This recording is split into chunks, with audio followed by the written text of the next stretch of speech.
Welcome to a special draft episode of Barn Burner.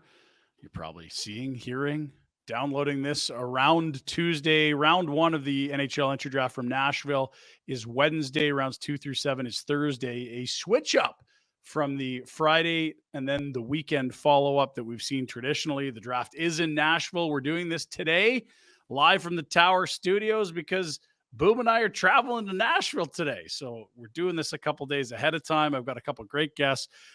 I'm calling it the draft primer for the Calgary Flames. Welcome aboard. My name is Ryan Pinder alongside Joel Henderson. He is the Western Scout for FC Hockey, as well as the Director of Scouting for puckpreps.com. Joining us from his home in Saskatchewan, I believe. Joel, how are you, buddy? Doing really well. I'm always excited when I can talk Flames. It doesn't happen so much, these days. It's more just prospects in general, but I always love to say hi to the Flames community. Love it. So we're mixing your passions today, and I feel the same way about our guest, Byron Bader, who joins us in studio of hockeyprospecting.com, the man who invented and created hockeyprospecting.com. You're a Calgary guy, and you've got all kinds of, tools and models that analyze how prospects are doing, and whether that's the year before their draft or post-draft. Welcome aboard. Thanks for being here. Yeah, thanks for having me. And yeah, I'm Calgary Flames guy as well. So always like, being in that Calgary Flames window and talking Calgary Flames prospect. So we'll do that. We've got a bunch of things to get to. We've got a couple of bets for you today in terms of on Betway. You can actually say, hey, Joe McGillicuddy, 12.5 over under. Oh, I think he's going to go number 8. We'll bet the under on that. Or, oh, he's no good. He's going to slide to 25. We got a few sneaky bets for you as well at the end of the show. And we are going to talk a lot of Flames. What do we do here? It feels like a massive inflection point for the Flames, a turning of a chapter, if not an entire new era for the Flames. You got a new GM, you got a new head coach. Jerome's on his way. There's been a cleansing of the palate, so to speak, but it doesn't necessarily mean the roster is going to be totally different, although there are 7 unrestricted free agents and 2 very high-profile ones in Elias Lindholm and Noah Hannafin that are going to dictate top dollar on max term deals when they arrive to free agency in the summer of 2024, as that cap's expected to begin a large climb. So lots to get to there. Reminder, we are broadcasting you live from the Tower Chrysler Studios. They're the Consumer Choice Award winner, voted Calgary's favorite Chrysler Dodge dealer, 10901 McLeod Trail South, and at towerchrysler.com. If you see us zipping around in the Nation truck or the Nation Jeep adorned with the big logo, take a picture, throw it up on your socials with the hashtag Nation Jeep or Nation Truck. Fellas, it's finally here. It's the draft class of 2023, and it's one that's been talked about for a while. We'll start with you, Joel. When did you start hearing about the 2023 class, or is this just a fool's errand? There's always people way too excited about a draft class, and then it arrives and it's a normal draft class, not something special or pathetic after all. Well, I think the narrative from Western Canada specifically had to actually do with the whole COVID and everything like that, because you got to see a lot of these players come into the hub of the WHL before they even were supposed to, right? So Bedard was supposed to play in this, but all of a sudden you've got Riley Heidt, Braden Yeager, Andrew Crystal, these guys starting to play in the WHL early and realizing that these guys are players early. Andrew Crystal at that time, I think, was like 5'7", 140 and putting up points. He's putting up points right off the bat. And so I think from the hype standpoint out west, even of guys who weren't coming, the Matthew Woods, go as far down as the Jaden Perrons, who were going a different route from the Western perspective of things, this hype has been for quite a while. What about you, Byron? I know that a lot of people look back to 03. It came up on a show last week about, oh man, that 03 class. And you think about if you can hit later and not just in a top 5 guy where we know your model says, look, after that, your odds decline. Further down past 10, your odds decline into the 20s, even less. We know the further away you get from the top, the harder it is to find franchise player. But certain draft classes, we look at Patrice Bergeron in the middle of the second round, Shea Weber, middle of the second round, late first rounders being stars. You look at Anaheim alone. What does that franchise look like with Perry and Getzlaf? Those were top 10 picks. You had a teen and one in the 20s, I believe. Is there any sort of feels around this or 03, or is that just maybe too narrative heavy? Yeah, I mean, like when you look at 03 model wise, like it doesn't look as naturally strong. It doesn't kind of bubble to the top. And my thought was always that extra year that they got because of the lockout helped a lot of those players, because there was no push to try and get this guy in the NHL. Like, is he going to jump up to the NHL at some point? Like, it was basically, no, you're in the AHL or you're in junior or wherever, and you're just there. There's no pressure on you. And I think that kind of helped them. But yeah, like when you look at this draft class, like in terms of my model, and look at these really high caliber guys that, tend to bubble to the top. And these are the ones that turn into your stars and turn into your superstars and have these, 15-year careers. There is tons of them in this draft. Like, there's more than any other draft that I have in my system, which goes back to 1990. Jeez. So right at the top. I mean, it's just loaded all the way through. And I hear about these drafts a little bit later than probably somebody like Joel who's watching these guys. But I remember even like 2019, 2020, like people who watch like 13, 14-year-old prospects on Twitter and stuff, like mentioning this 2023 draft. And then, you look at the numbers, and like the numbers back up everything that you're hearing about it. That's good to hear. When Byron from the math stats model side says the data looks different with this group, and then Joel, you're saying from the scouting community, these guys have been turning heads and like raising eyebrows for a while. When both those things match, I think it's easier to believe in the hype. What could a 16th overall pick look and feel like if it goes well? Could the Flames get a superstar at 16, or is this going to be he's a solid number 2 center that gave you 10 years? I mean, anything's possible. The reality is it's, the Flames got to be more conscious about why they're picking at 16 every year, as far as like how they get the superstar there. I think that's probably the biggest question in Flames fans. Sure. But I mean, you can, and I think there's going to be some, if you want to take some wild swings, there are going to be some guys there who could be franchise changers. I think, they kind of show up in whatever model as you want. The reality is they are risky, but the potential for it to turn out is also something that can't be undeniable. I mean, we're already talking about this draft of how far Michkov is going to fall. So,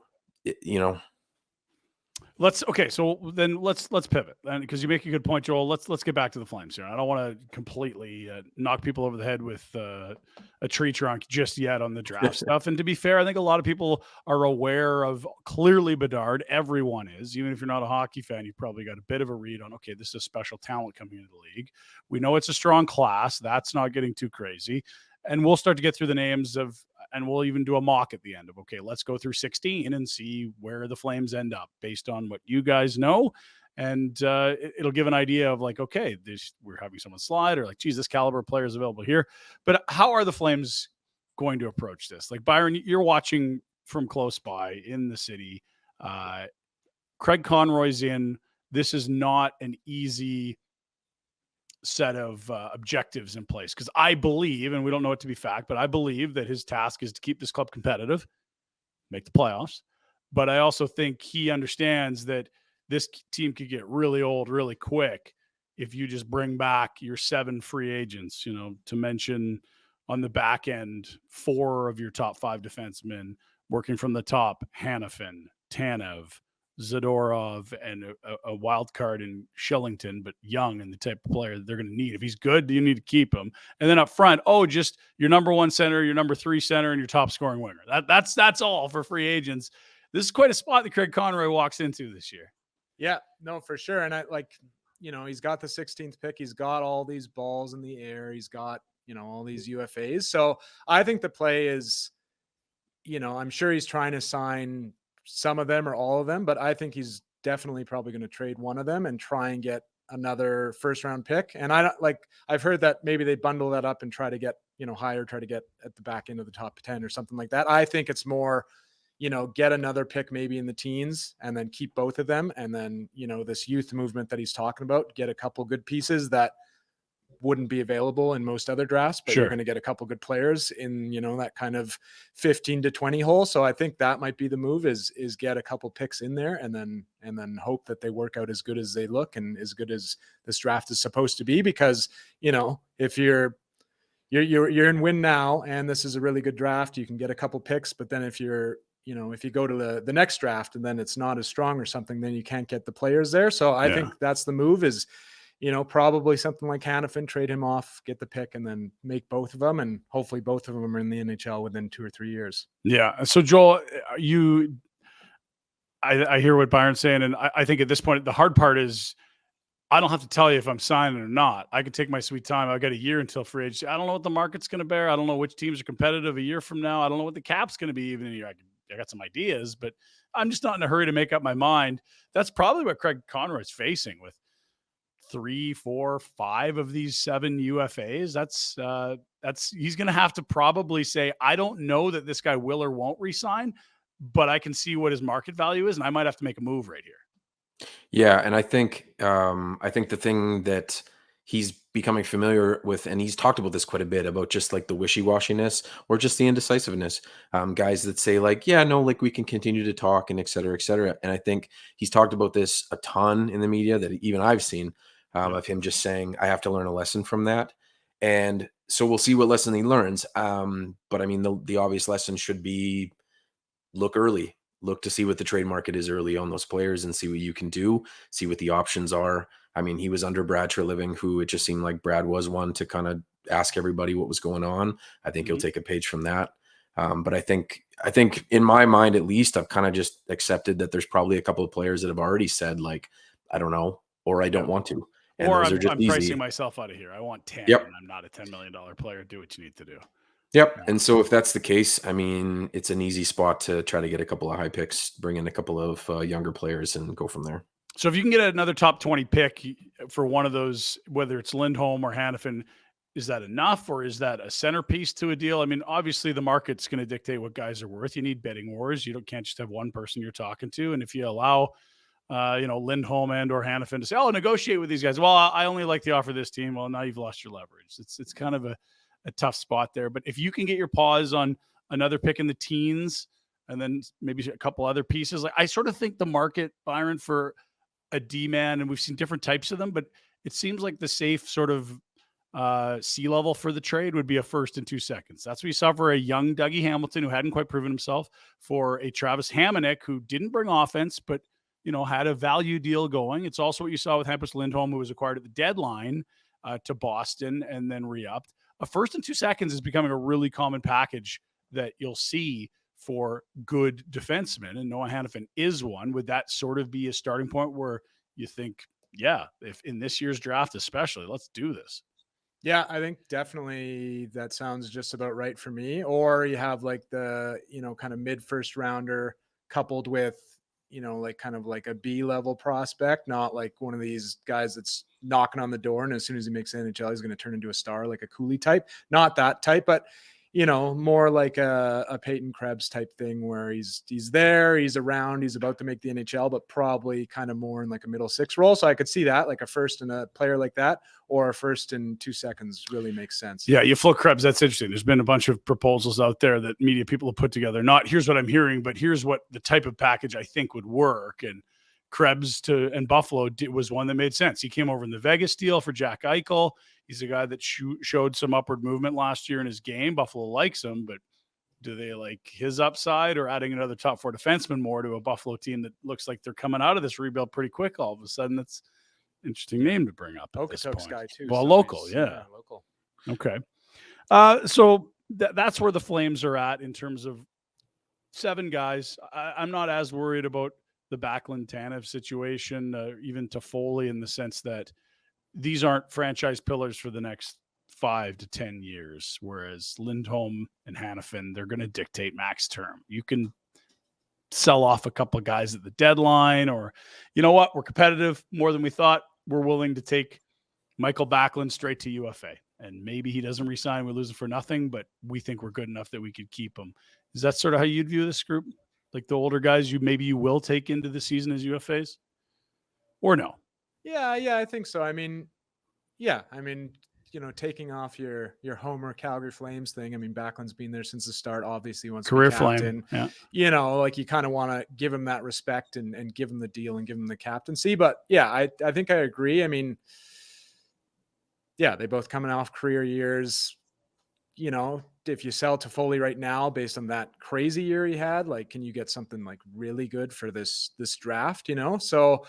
Yeah, I mean, I see it the same way that the other two are certainly worth more, and you probably want to iron that out before the draft comes along. But I don't know. I'm kind of on the fence with that one, with what you want to do there. Yeah, you certainly want to know what they're worth, and you certainly want to know what it's going to take to bring guys back. And I think you do that for all 7 guys. But yeah, the thing I keep coming back to is you can't afford to mess up a Lindholm or a Hanifin. They're too rare of pieces to come along. Like I try to imagine this team without Elias Lindholm, and I'm like, where's their center depth? Yeah. It's 34-year-old Nazem Kadri in a year, and Michael Backlund's out of a contract. Who's after Kadri? That's it. That's not a competitive team. I mean, if you got 3 guys like Kadri, you're in great shape, but just him, no. So don't let him turn into dust.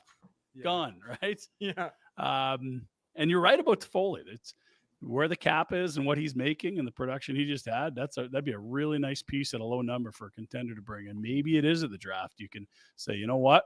We are not getting the answers we want from Lindholm and Hanifin. We're going to push into the season a bit, but we did manage to get our paws on a first for Toffoli or something like that. Yeah. Okay. All right. So back to the 23 class we go. I want to talk about the top. Conor Bedard's clearly number 1 and not number 1 this year, but maybe over the course of a decade or so. We're hearing the word generational. Is that fair, Joel? He had exceptional status in the Western League, and I think you're looking at, better than Sid and McDavid type numbers in junior or comparable. Like those are guys we call generational guys. Yeah, I think the thing that was fun for me is like, I'm used to watching a lot of U15 hockey, and when you go there and you watch the most talented players on sometimes really rough teams, they start to like just play around and they start to do stuff where it's just like they're just doing whatever they want to do. And so like part of dissecting their game is like, are they going to play like this at the next level? Like maybe, yes, no, like they're just doing whatever they want. And it's crazy to see Bedard do that in the WHL. Yeah. Like I swear there were probably nights where like in my head, at least, it was like the coaching staff being, him being like, Coach, what do you want me to do? And he's like, do whatever you want. And like, and that was the answer. And like, and that's how good he is. And it was just like, but you could see him change his game at U8. Like when he was playing U18s, you could see him change his game as he went to the World Juniors. He can play multiple different styles. He just truly is generational. And he has the aspects that are no miss like assets. His shot, the way that he processes game, the way that he can manipulate pressure, the way that he can skate. So to me, he is, he's Jack Hughes with an Austin Matthews shot, which is gross. You know what I mean? And so how do you deal with that? You just, if you're drafting Conor Bedard, you just go, we're going to do everything we can to keep you healthy. And that's it. That's all you do. I would say step 1, draft Bedard. Step 2, profit. I don't think what they sold. And I mean, like tickets in hours after the draft lottery. Right? It's wild. And like we talk about them, like even go back to the U18 stuff. You've got, the matchup of Bedard versus Michkov and stuff like that too, where Michkov has that same level caliber shot where he can really find lanes and break games open too. So there's those two of those caliber players. Like when we're talking about the Flames here, we're talking about Tyler Toffoli potentially leaving, and then who's scoring goals for the team. You know what I mean? And so it's a huge thing to get goal scorers. This is why teams target goal scorers and the right goal scorers. And Conor Bedard just happens to be a premier goal scorer. Yeah, like we always say, there's lots of traits that you want, but the rarest and the most coveted and the ones that get you paid the most, that's just scoring goals. Just do that. But get yourself to the hall, score 500, you're good. Exactly. And so off he goes at number 1, but it's not him, and it's not him alone. There's a lot of, I guess, warranted hype after him at the top. Clearly Fantilli from college, Michkov in Russia, which is a story to itself. And you've got Leo Carlson, Will Smith. This feels like the 5 best players, you could argue. Is it simply Connor tier 2 and down, or is that all one group? Do we feel like there's a drop off after 5? Like, how do you view the top end here, Joel? We'll start with you. I would say like, Bedard is the top, and I think you can't take him out of that. But the reality is, some of the other players, when you talk about building a contender, you build a playoff team or whatever, and you look at a player like Adam Fantilli, is that not exactly the kind of player that you want to build around down the middle? You know what I mean? And so like, it feels in that sense very much like, oh, you didn't get McDavid. Well, here's Jack Eichel. And you know what I mean? And so a while to be reminded of that, but I think this spring was pretty good for that. At least in a sense, you know what I mean? Like they're, obviously it's all the things, but if you're getting Fantilli, you got to be confident that this is a player that you can absolutely build around. And then the same can be said for those. You've got some guys that are just, they're special talents. Like Michkov is a special goal scoring talent. Is there a comp for him? Sort of cut you off. Like, is there a guy you're like, he plays like that? Like he's like a Caprizov, or he's like Kovalchuk. And I'm not just needing to use Russian guys. That's a lazy fallback. But when we try to describe how dynamic a scorer a player is in the draft, it's often nice to pin a superstar name next to him. Like, okay, I get it. It's Eric Lindros, or it's Pavel Bure. Like, is there one for you that fits, or one that you've seen where you're like, yeah, I like that? I would say like his playing style. People have compared him. Yeah. His playing style is more Tarasenko, but he reminds me more of the way he processes the game like Panarin. So it's like, in my mind, at least, he's Panarin. Like Panarin, whatever. He's that guy that, like, on some nights, there's some things that he doesn't quite do, where you go like, I wish he did X more, but then he scores a goal and you go like, all right. Like, and so it's kind of, you know what I mean? Like, there's nights where you're like, Panarin had an off night, and then the next night he scores 2 goals and an assist, and you're like, all right. So I think Carlson and Will Smith seem like great prizes as well. And just, again, elite center profile offensive players. Like, the hardest thing in the sport, number one center that puts up big points, right? That's kind of the profile for both. Or are we sure that they're both centers? I would say that they're both centers. They could both play wing though too, but I would say they're both centers. Top five-ish. Are you feeling the same way? And what does your model think when it's just looking at raw data? Yeah. So Bedard's obviously at 1, and he has this in the model. I call it this generational profile, where it's like no doubt, 100% that they're going to be a superstar. Like, everybody who's ever looked like that has turned into like a point per game plus superstar. Like Jack Hughes is getting there. Austin Matthews, McDavid, Sidney Crosby, Patrick Kane look the same. Like, all these guys, John Tavares, they all look the same, and they all are superstars almost right out of the gates. Like, Jack Hughes is the only one that kind of wasn't, but now he's there. So he's at 1, but not often that you have, 2 essentially generational talents in this draft, and Michkov is sort of the other one.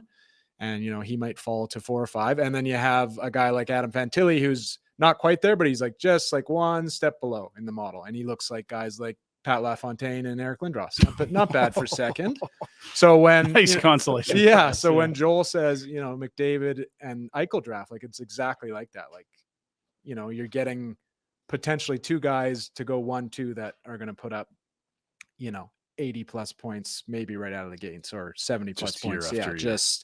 So, and then, I think Carlson's for sure in there. Will Smith is in there. The only other one I might add that might go in the top 5, or I had him in my list just because he's young as well, which I like, is Zach Benson.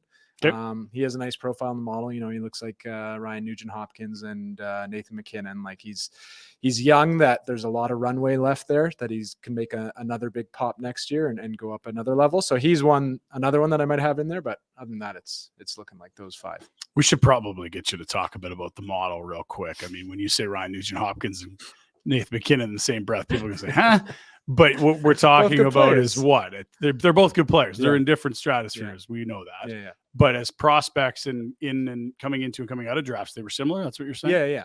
So, I mean, essentially the way the model works is it's looking at this equivalency idea. So every league is sort of different in terms of how a point relates to how they're going to score in the NHL. So the OHL is different from college, which is different from all these different Euro leagues, and each league is different from itself. So when you take these 50 leagues and you kind of equate it, so you put all the players on the same level playing field, is basically what the model's doing. And then you're making, age adjustments and era adjustments going back to 1990. So then when you're looking at, how they're scoring in the pre-draft year and then how they're looking in their draft year and their age, essentially, now you put these people on the same playing field, and now you can kind of compare them. That's what I'm talking about when I'm talking about, when you talk about Bedard, he compares to Sidney Crosby. Okay. He compares to McDavid, Mary Lemieux, Wayne Gretzky. That's who he looks like. Those are good comps. Yeah. Pretty good, not bad. And then like Fantilli, he compares to, like I said, Eric Lindros, Pat LaFontaine, Daigle look like this, Marco Rossi, another one kind of coming up who hasn't really popped yet, but I still have hope. Yeah. He kind of looks like that too. And then, so it goes down and down. There's, these different archetypes of what the player looks like. And then, a guy like Zach Benson, he, like I mentioned, looks like Ryan Nugent-Hopkins and Nathan McKinnon. They look similar in the draft. Of course, Nathan McKinnon has worked out much better, but at the draft, they look very similar. So that's what it's kind of looking at. It's looking at, what does the player look like? What's their star probability and what's their NHL probability? But then also, who are the players that also looked exactly like this, age wise and production wise?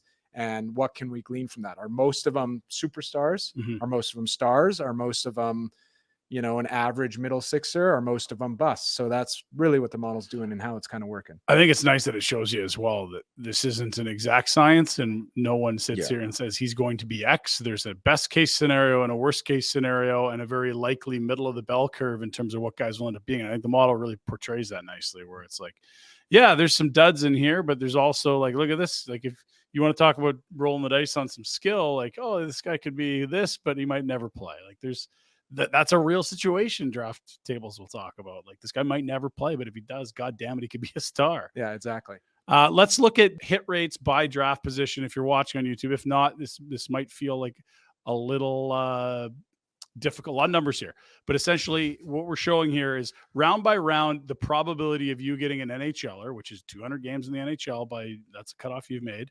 It drops significantly. You're at better than 2/3 for the entirety of round one, less than 1/3 for round two, and then you're less than a quarter of all players in round three will ever get to 200 games in the NHL, and it just continues to drop off all the way down to round 7 and beyond for those years where there were more than 7 rounds. I think specifically for this conversation, we look at the first round, where I think a lot of people want to be tuned in. Like, there's no mistake that round 1 is televised and the rest is kind of like, we'll hurry through it. We understand that a lot of people, the casual fans, haven't heard any of these names. Pick 1 is you're basically hitting 74%. They're going to be a star player in the league. Like, it's hard to miss to not pick a star at 1, and it happens. But 3 out of 4 times they're stars. 2 to 5, okay, you got a 1 in 3 chance of a star. Boy, that's a bit of a drop, but you're almost guaranteed an NHLer at 93%. 6 to 10 is another drop. 11 to 20, it's considerably lower. You're now down to around 10% star profile for picks 11 to 20. That's where the Flames fall in. And after 20, I mean, you're 50-50. You're a coin toss. A guy plays 200 games in the league. That's in an average over 25 years. I'm trying to do the math off the top of my head. This year, we have to treat a little differently because the data says so and the scouts say so. And so if I was telling you the Flames are picking at 16 and, they only have a 63% chance of an NHLer and a 12% chance at a star player, this year we should adjust our expectations in the right direction positively for a better player. Yeah, definitely. I like, it's tough to gauge because, like you said, it's based on an average, and then this is a single year. But I would say that you can probably, add roughly 10% to those percentages, as you kind of get to, the 10s and then the 20s, because it's such a deep draft. I mean, a guy that you're going to get at 16th this year, I mean, hopefully, I mean, it always depends on picking the right player and the player that's going to make it. But, that's a player that could be like a, 9th or 10th best prospect in any other year, or maybe even higher than that. So yeah, this year is going to be a really good one and is going to kind of beat those odds, I'm guessing. So yeah, I mean, it depends on picking the right player though. Yeah, no, for sure. And that's the assumption here. You don't just get to say anyone's name when they turn to a star. We know that. Let's play this game. Last year it was Slavkovsky, the Czech, that had the big Slovak or Czech. I'm losing my mind here all of a sudden. He's Slovakian. Thank you. That we had the Olympics. We had a really big draft year bump for Slavkovsky, who goes 1 to Montreal in Montreal, and it was kind of like, okay, that's the best player from all the kids that were born on Earth that year. But I couldn't help but myself by thinking, like, I wonder, what about the year before or the year after? Where would Slavkovsky be on your board today? Again, we're back in time of year. You don't get to the benefit of knowing how he did this year playing in the AHL or even, wherever he's playing other tournaments. Last year's number 1 overall pick would slot in where, if you just have to guess off the top of your head. Joel, you can go first. I mean, I was one that I don't think he was one for me. Okay. So like in this draft, I'd say he'd probably be in the mix in the teens. Jeez. For me, like somewhere around like 13. Yeah. And so what, again, we're illustrating is a guy that you get at 13 this year might have been a top 3 or 4 guy last year. That's another reminder of this draft class. Yeah. Yeah. So for me, yeah, I would be right in that same range. And I was actually there last year. I mean, that's where I kind of had him ranked, and it was basically based on his intangibles and everybody talking about him being a top 3. But he was essentially, the way he looked, he didn't look at all like a first overall pick. I know he looks like that 1 out of 4, that 1 out of 5 that doesn't turn into a star. That's, you know, he was the lowest kind of star probability forward to be drafted essentially since 1990. So I had him, I think, in the teens in that draft, just because it just didn't scream this guy's the first overall pick. And I could be wrong on that. He's going to get all the opportunity in the world, but yeah, this draft as well. Yeah, I'd have him probably back into the teens, I'm guessing, with all the stuff that's in this draft. Shane Wright, obviously I'm twisting the question a bit, but you guys, it sounds like you're both are a little higher on him potentially, or Logan Cooley. Yeah, I think Wright would have probably been, I would have had Wright higher than Slafkovsky, I'd imagine, but it would still be, I don't think Wright would be in my top 10 in this draft. Jeez. Yeah, he'd probably be back end of the top 10, I would say, you know, maybe. Yeah, there's a lot of players in there that could go, but I mean, I'd say like right around that kind of 8, 9, 10 spot. Okay, we'll switch gears a bit. Joel, what kind of year has it been for Western Canada? You talked about Bedard. You talked about some Western Canadians that aren't necessarily playing in the Western League, but give us the regional view on the crop that's such a good crop internationally. Well, and it's been great too, because like there were some players like there's the carryover years as well. So you've got players like Nate Danielson who are in this draft class as well, who are really high end top tier players. So when you throw that into the mix with Conor Bedard, and then the hype that was surrounding guys like Yeager, and then even just the rise of Zach Benson, kind of through his draft year and things like that. Players like Andrew Crystal, Grayson Sachin coming back and playing for Seattle in the WHL. Even just some really high end players like Bradley Nadeau playing in the BCHL. And so it's just, the West has just been like, I was playfully arrogant at the start of the year where I was like, West is best. And they were like, shut up. And I was like, no, it's not. Like, it's pretty gross. So it's, you kind of get used to it. And when you have Bedard at the top, you kind of just can surf from there. The reality though is I think as the years went on, as strong as the West has been, in my mind, as I start to see some of the other players too, they start to slip down a little bit for me too. So the West is strong, but then the draft all over starts to be strong. You know what I mean? And so when I watch guys like Riley Height and I go like, that's a really great hockey player. And then I go and watch some of the NTDP and I go and watch some of the U18s and I go and watch this. I go like, okay, like this player is even above Riley. This player is, you know what I mean? And so as strong as the West is and how crazy the amount of picks that are going to come out of the West in the top 3 rounds is going to be pretty substantial. Even then, I think it's just fun to watch. And like I said, when you had someone like Bedard and then Zach Benson kind of coming up behind and some really high end talents beyond that, it's just been fun. Want to talk about, I think this was more of a debate and now it's kind of more accepted as a good business practice, and maybe there's an exception here or there that makes sense, but the Flames are going to sit at 16 with needs, but specifically a great need on the back end where they don't have a lot of prospects and they haven't used a lot of draft picks of the small amount of draft picks that they actually kept over the last while on defensemen. And it's not as if the cupboard's overflowing at center ice. When you look at arguably, okay, well, Pelche, winger, probably, obviously Coronado's played a bunch of wing and it's a little bit of center, but I don't know that the profile's there at the pro level. Maybe Connor Zari's, but there's no number one center waiting in the wings. But I still think take that sort of scarcity and multiply it when you talk about defensemen. Jeremy Poirier's got some tools, but he's not there yet. And I don't see a bunch of young D-men being groomed for the NHL. How much, I guess, concern or caution would you have if the Flames don't take the best player available, rather the best D available? Or what is your philosophy on that? Is the draft scrambly enough at 16 that there's a big box and one of them's a D potentially? I think there's some years where when you look at the crop of the players, you think to yourself like, okay, this person's going to be gone, this person, and you try to like play it out in your mind. And then there's that panic of going like, oh, that intersection of needs and player ability, it's not there. And so you start to trade up, trade down, whatever. I think this is a year where the Flames are going to have some options that fit the needs as well. I think if they went outside of either taking a centerman, a true centerman, or a high-end defensive prospect, I would be surprised. I think I think the players are going to be there. It's going to match, the range of it. And I just think it's a nice pair this year.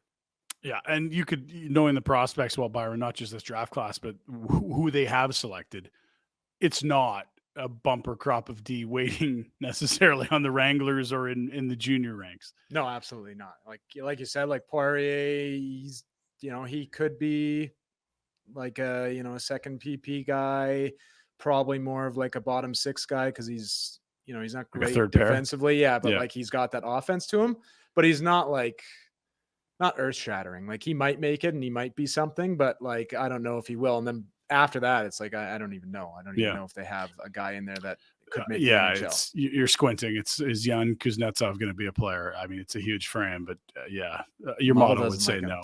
Yeah, fair. Yeah. Okay, and so then if Craig Conroy had hired Byron Bader in the data department and he says, "Man, God, we got to get some D here. We got to get some D."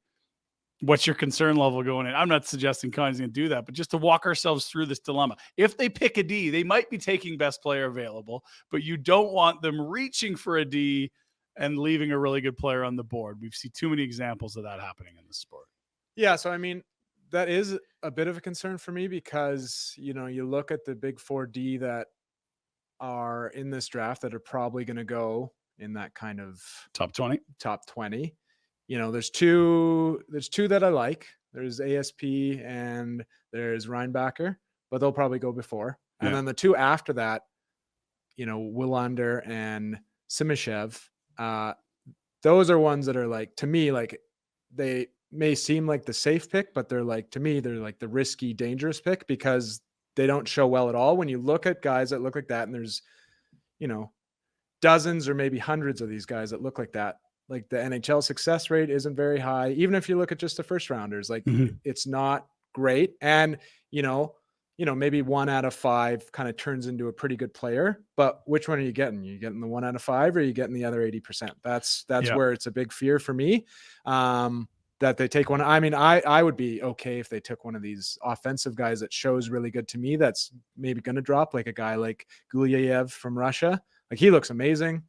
He's 5'10", he's really small. He can skate like the wind. I don't know if you've ever seen him. Like he can fly. He really reminds me of like the Lane Hudson, Olin Zellweger situations of the last 2 years. Okay. Those guys drop into the second round and now they're kind of like obvious first rounders. He's kind of like maybe that next one for me. So I wouldn't mind if they took, a risk on one of that guy. Cause it's not a risk to me because that one's, the guys that look like that almost 100% make the NHL.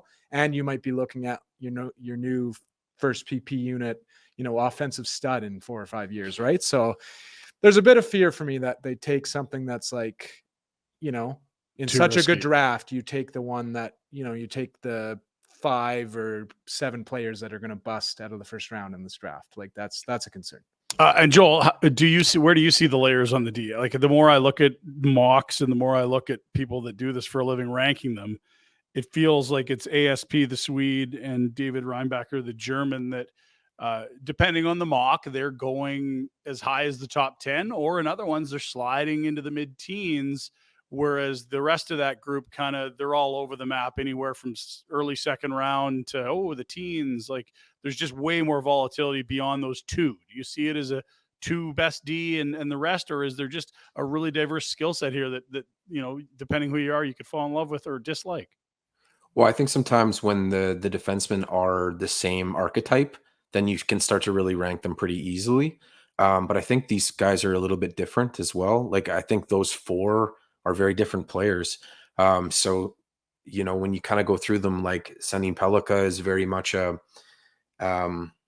he's a Byron type player where he's not necessarily he's not necessarily the most physical defenseman. He's not necessarily the most offense. Like he's that mixture of the fluidity of all of it. And so he retains, he's just smart. He's in position. He's moving pucks well. He's kind of that type style defenseman. Reinbacher is one that he's kind of more that blend of the high end with the size. like I think he's going to go pretty high. I would imagine, like you said, I would imagine he'll be the first one off the board, I think. And then he's starting to get the other guys, especially into the Russians. I think Simishev is the one where he's got a lot more of, the best parts of Zadorov in him. He's super physical. He's very quick on his skates. He's very agile. You can just go watch videos of him of just evading pressure on retrievals, and it's pretty incredible to have a player his size move the way he does. He didn't, for Byron's model, he didn't put up a ton of points, but I think, people who've watched him way more than I do, they basically say like, it's there, like it is there. And so like, it is risky, but it's also like, does he fall into some of that category of like, he takes a big step in the next year, you know what I mean? And so there's that kind of thing as well. But I think for the Flames, these are the guys that they should probably look at. I mean, I think if they do come away with Simishev or they do come away with Guliaev, I think it makes sense. And if by any stroke of luck or like, remember, Cam Fowler was considered a top 3, 4, 5 guy, and he went to like, I believe 12 or 13, and the Rangers fell in love with Dylan McIlrath ahead of him. Like, crazy things happen in some of these drafts. Guys fall. If it's Reinbacher or ASP there, do they have to pounce because there is your intersection of D and best player available? I would probably guess so. Yeah, for sure. If one of those two is available, I think they'd be pretty highly ranked on the Flames list. That's when you get the Daryl Sutter smiling when he sees Dion Phaneuf at 7. He smiles. What? Connie would be extra happy. What does that look like? So Connie will be smiling about the guy who gets no matter in the 7th what. round. Yeah, that's true. But you're the same, Joel. If one of those guys gets to the Flames, is that almost a dream outcome? Like I think everyone views Michkov, who we'll talk about as his own wild card thing, not getting past Washington with all their success with Russians. But, if you assume Mishkov's off the board, that's a guy that has the world-class skill, obviously, but we're going to see a slide at some point is what people are thinking. Like where is he going to go? But if you get one of those 2D, is that best case scenario for the Flames, basically? Yeah, I think in my mind, at least, like my perspective as a Flames fan is just like, don't make a huge mistake. Like, you know what I mean? Like, don't, that's my bar for this, which don't is just screw it like, up. You know what I mean? Like, and so, because you can look into the past as well. Like, I love the dialogue around some of the Flames picks. Like, I remember them talking about before they took Pelchier of them like changing a bit of what they were looking for. And one of the things they were looking for was someone with just a love of the game and a hardworking attitude. And they said that's going to be the difference between who makes it, whatever. And then you look at Pelchier and you go like, well, at least they like, I get why they took Pelchier. Like, it's just, he fits that mold. And then with Coronado too, you look at Matt Coronado, and so far you just go like, all right, they didn't like throw that pick out the window. He looks to be a good player. Yeah. And so I think with this, I think if you take any of those 4 defensemen, I think at the end of the day, it's fine. To his perspective, I think there are some guys there. If you do really want to throw it at someone who could be an absolute superstar, the Guliaev he's a potential that. I think Simishev could be, he's kind of in that realm of why Montreal really likes Guli, that he's got that bit, you know what I mean? Those guys aren't hard. So I just think the Flames need to not make a gigantic mistake. That's my expectations are low. That's my expectation. Don't screw it up. Just take a guy that's a good player. Jankowski would not have performed well in the model, I'm guessing. You wouldn't even have the league, I bet. No, I mean he had the youth. He was the September born. Yeah. But other than that, it was like when I like because whatever it was Jay Feast or whatever. Yeah, compared Feaster to and Nieuwendyk, and yeah. I love doing. I mean Nieuwendyk, it was a bit different because Nieuwendyk wasn't playing actually in his draft year in any of the leagues. But when you compare them, this is like. Joe Nieuwendyk. Like, no, I think that's the same as they have a September birthday and they're the same size. As funny as it is, like I feel like where your model and a lot of non-Wisebroad Feaster people would have had Jankowski. I think he kind of met expectations in a way, not for where they picked him, but I think he was better than a lot of other people thought he was going to be, and he kind of is a bottom 6 centerman. He was a player. That was 20 once. Yeah. Like I remember he was definitely not a star, but that draft class was not good. No, when you compare him to Zemgus, that was the worst draft class ever. Yeah. Well, Zemgus Girgensons was the guy that I think at 14 they traded to Buffalo and they got picked 20 in a second rounder. They used Seelef on, and somewhere in the 20s, 24-ish, I think there was your Jankowski, the big Jankowski. And I don't know that there's a huge drop from what Zemgus Girgensons has given you versus Jankowski, except that Girgensons played the next year and it took 4 years for Jankowski to get there. No, that's a good point. That was literally like the worst draft ever. Like it was just pitiful. Like in terms of the model, in terms of, the NHLers and the stars that emerged from it, it was like, oh. And was that 13? Or am I off? 2012. 12. Okay. It's just terrible. Yuck. Anyway, I don't know how we got onto the Jankowski train, but so be it. No, but I think but to your point, I think there's, when you talk about teams not have taken good picks, I think one of the things that they do, and we've talked about even recently, is that teams reach on centers. And so when you really badly need centermen, I think there's in the last number of years, we've seen teams go back and go like, that was the mistake. We really needed a centerman. They're hard to get. You got to take your risks when you do, but it's got to be the right one. And I think this is a draft too, where I think teams are going to potentially reach on some centermen that they might look back and go like, like he should have went maybe a few picks beyond that. Yeah, I'm the one I always bring up on the show because we love reminding Edmonton that it's not perfect and they were gifted into the greatest player that we'll watch in our lives. Like Edmonton needs D badly. Let's take Broberg, and in the process they pass on Caulfield, Boldy, Zegras, and you're like, I don't want to reinvent history, but it felt like, boy, that's a reach for a D right now. And they're like, but look at how many forwards we have. And it's like, you could trade Zegras for a D, man. You could. You really could. Do you remember that when that happened, or is that going too far back? No, that was when the Flames fan in me started to come out because with Broberg, You took pleasure. I absolutely did, and it's nothing against the player, but it was just like I think my absolute tweet was it just warms my heart when I see Edmonton continue to take defensemen who can't play defense, which was just like it was as fan in me. As I could get. And this is a professional podcast here. We'll return to that in a moment. But first, hating the Oilers. Let's get the hate out. Do you remember that one, Byron, or no? Oh, yeah. Yeah. I mean, obviously, because I'm kind of watching it every year and, watching the picks as they unfold. And then I saw that one, super low probability guy. It's going to be a long shot that he turns into something really special, turns into, the equivalent of a top 10 pick. And it's not trending that way. So yeah, I kind of had a smirk on my face when I saw that one come across. So don't do that, Flames, is what we're telling Craig Conner. Yeah. Don't do that. Yeah. That's not much to ask. I don't think it's that much. As a caveat, that's exactly how Willander looks. He looks like Broberg. I mean, he's going to be available a bit later, but just saying. That's the archetype right there. At 60, and I hope we don't have to deal with that. Mm-hmm. I shouldn't say we, but I mean, greater we. We're this is the Flames draft primer. You would hope that there's a better D on your board at that point. So even if you are going for positional need, it's not him. But then again, other people might have him higher. I mean, I'm looking. Who's got him the highest? He is one on the rise. Daily faceoffs, they have in top 20. So I think that's not nothing. They got him at 19, and that's again, this is I'm sort of finding that there's a really cemented top 5. And then it seems like there's a pretty common group that you can expect to see 6 through 12. And then it's really someone might have you at 25, someone might have you at 13. And I'm not making really hard lines there, but that sort of feels like where the groups are. Yeah. Yeah. Even probably like, I don't even know, like even like that 10 group from 10 on, it could be just anybody's ball game. Okay. Interesting.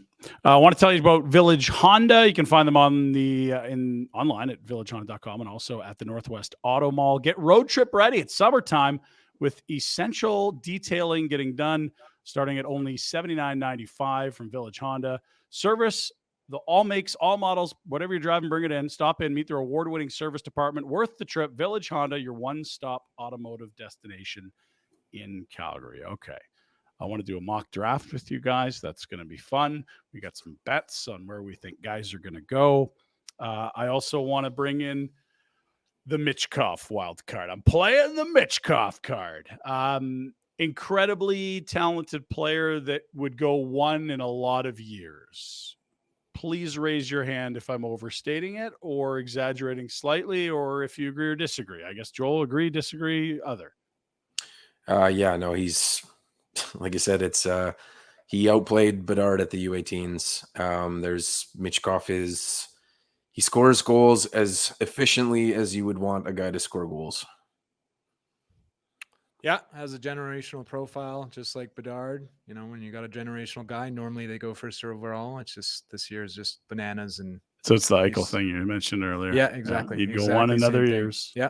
What do you have the our comps with him, like in terms of the players that profiled?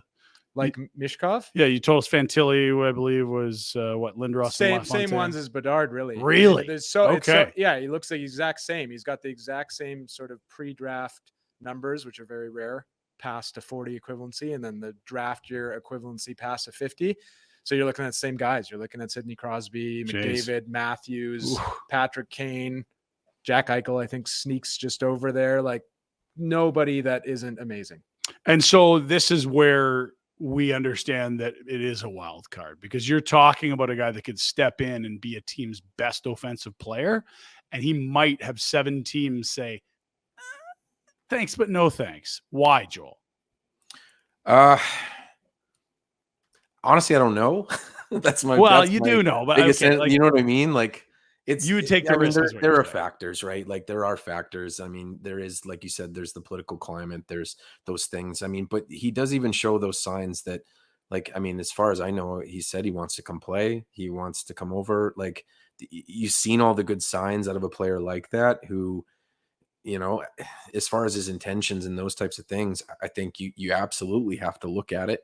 To me, it's more of he's a certain kind of player. And so, like you said, and like we've talked about here as well, like talking about centermen, I mean, if you just want a bit more of a safer thing, and the quality of these players is so incredibly high that it's just like, it's easy to convince yourself, why don't I just take a number 1 center? Like that's, and so, you know, if your options are like, Michkov or a number 1 center in Leo Carlson, or a potential number 1 seller, and like in all of like Well, there's just, you go down the list. And so that's the reasoning to me is there's that, right? But there's just the quality of the players where you go like, I guess. And okay, so he has a contract in Russia that you cannot get out of without making a deal with the K, which we haven't had one as people watching NHL players for ages. They don't have a transfer agreement. There isn't like, we take this guy, we give you X. It's no. When his contract's up, you're free to talk to him, or they can terminate on their own. But it's the exact type of player that the powers that be in Russia want to keep in Russia and have locked into a long-term contract in Russia. And so he's not going to come over for 3 years if he fulfills that contract, Byron. Yeah, that's what he's signed to now. And then, you know, there's always this, you know, probably won't happen with him, but like there's like, oh, he signed for like another year. And then, you know, Russia's just crazy. Like even like the Malkin thing, how he like, you know, ushered himself away in Helsinki or whatever, and then came over on a plane sort of almost, well, not illegally, but like kind of breaking his contract. Felt like defection, yeah. You know, but you look at all these Russian guys, like Ovechkin came over right away. Like maybe that's because he was just so talked about as sort of like a generational guy that Russia sort of wanted him to come over and like put his country on the map type thing. But then like, you know, Kaprizov has to stay in Russia for 5 or 6 years. You know, Panarin was there for years before he's out there. Tarasenko, I think, as well. You know, the dicey stuff with like that goalie from the Flyers last year, Fedotov, where he's like, I'm coming over. And then it's like, no. You have to serve your military time. And there's like, you know, he's getting arrested and stuff. And then he goes and does that. He's not coming over anymore. So that's the diciness with a guy like Michkov. Yeah. Like, I mean, if he's in North America, if he's, you know, an American or a Canadian, like it's between, you know, Bedard's probably still that next group up, but then it's between him and Fantilli, like, you know, pick your elite player there. So yeah, and so to frame it appropriately for people that haven't been following the situation, if he's a North American with the same skill set, no one's sweating taking him at 2 or 3. But because he's in Russia, it's a very different contract. He's not going to play next year. He's not going to play the year after that in the NHL. And now that's a lot can change in 2 years, be it geopolitically or the pressures he's facing. His dad wound up dead out of the blue in the shallow end of a pool. Like weird things happening. And it takes, so to frame it, condense things as I ramble on, the risk here is off the ice. There's no risk of him being not a good player. It's that there's risk about getting this guy to the NHL and out of a place where he's locked in for a while. Yeah, 100% for me. Yeah, and I think if you go to each team as well, I think like if you go to Anaheim at 2, then you can start to see some of the things like, is Michkov rated there? Yes. But then like back to my point too, there's a sense of like, now we start to put him into team needs, these types of things, whatever. So it's like him versus the centerman, him versus whatever. And it's right there, like you said. But yeah, I mean, if he was over here, I mean, he's right in those discussions too. Yeah. And again, when you're Anaheim, your guy at 2 is going to play next year. Yep. You're taking 2 to 3 seasons away from the Ducks if you're taking him over Fantilli. And as you said, they're both going to be excellent players, is what we expect. So I'll take 3 more years of the excellent player, please, rather than waiting for 3 years. But at some point, that risk becomes worth it as the caliber of players drop as you go down in the draft. How far could the slide go? I'm going to read you the teams in order. Chicago's the one they're going to take Bedard. Anaheim at 2, we assume they take Fantilli. Columbus at 3 has a GM that all of a sudden looks like he's in win now mode. He's gone and got Mike Babcock. He's, swinging for the fences on some trades. It doesn't feel like Jarmo Kekalainen has got a 5-year run to put something together. He might not want to go get a Michkov for theoretically a different GM in 3 years. He could slide past 3, even if he's the best player available. San Jose's at 4. It's early in Mike Greer's tenure, but they're real thin in terms of, they haven't been drafting high for a while. They gave a lot of firsts away to get Kane and Carlson. I wonder there. Montreal, okay. There's still going to be much safer picks. How far could he slide? That's the top 5.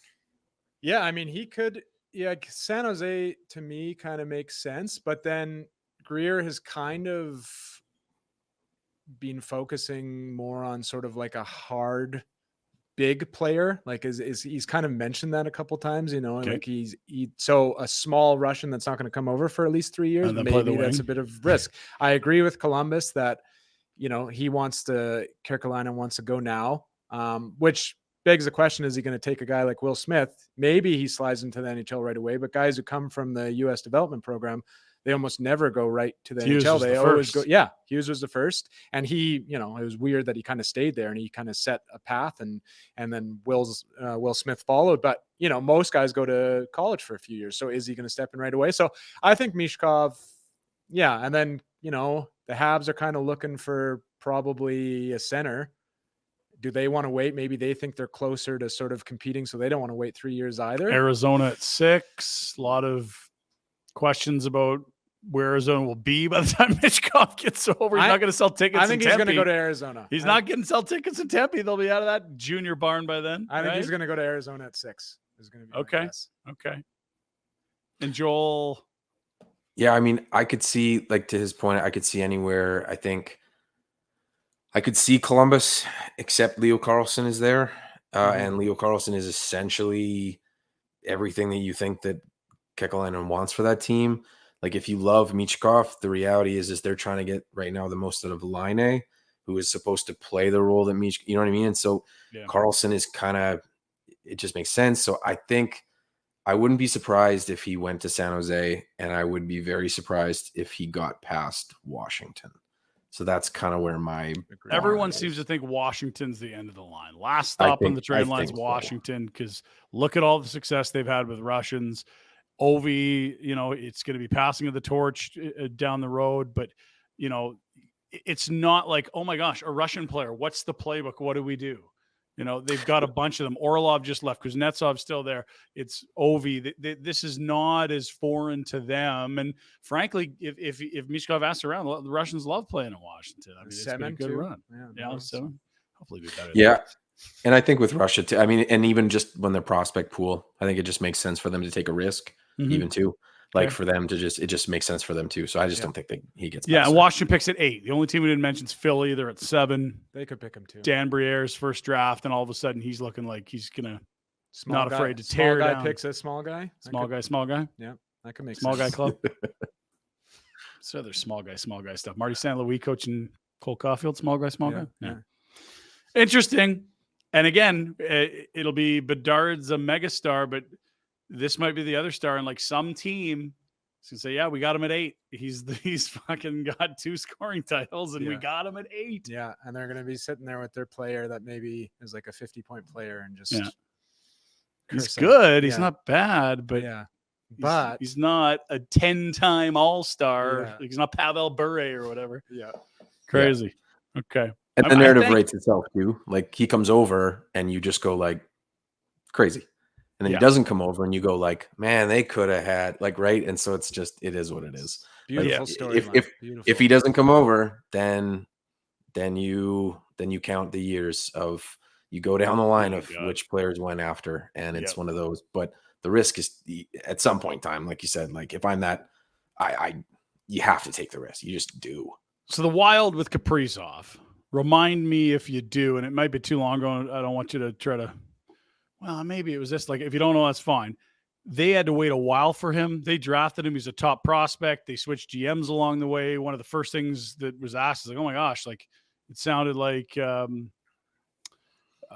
one GM ago had a good relationship with Caprizov. He's going to come over. Bill Guerin's in. Well, Bill, like you got to get this guy over. Like until his jet had landed on a runway in America, was there not like an exhale from the Wild? And that it felt like a pretty drawn out process. Do you have any anecdotes or remember anything about that one where he profiled, or just how arduous that can be? Because it's the most similar comp I can think of, because it wasn't like Panarin was this high pick. It's just more of a late bloomer who was a mega stud, if I'm right. I can't necessarily remember what it was like. I remember internally they thought really highly of him. They talked about that quite a bit. I remember them. I think they took a couple of goalies in that draft. Maybe like they passed on him a few times too. Right. So but the thing is that I remember was like the discussion about Russian players coming over and their playing style, having a KHL player come over and maybe it didn't work. And so they were trying to really hype up him. And so I remember the first time I really went and watched him and studied his play in the KHL. And people just said, like, do you think he's going to do well if he comes over? And I was like, he's going to be a superstar if he comes over. Yeah. He plays exactly the way that he's going to have success in the NHL. So it's just like, at that point in time, I was personally just being like, I hope so, as just a fan of good hockey. Like, I hope he comes over and is the player I think he could be. And that to me was like, because like you said, when you bring it over, it's game changing. It's franchise changing. Any context on Caprizov or no? If not, that's fine.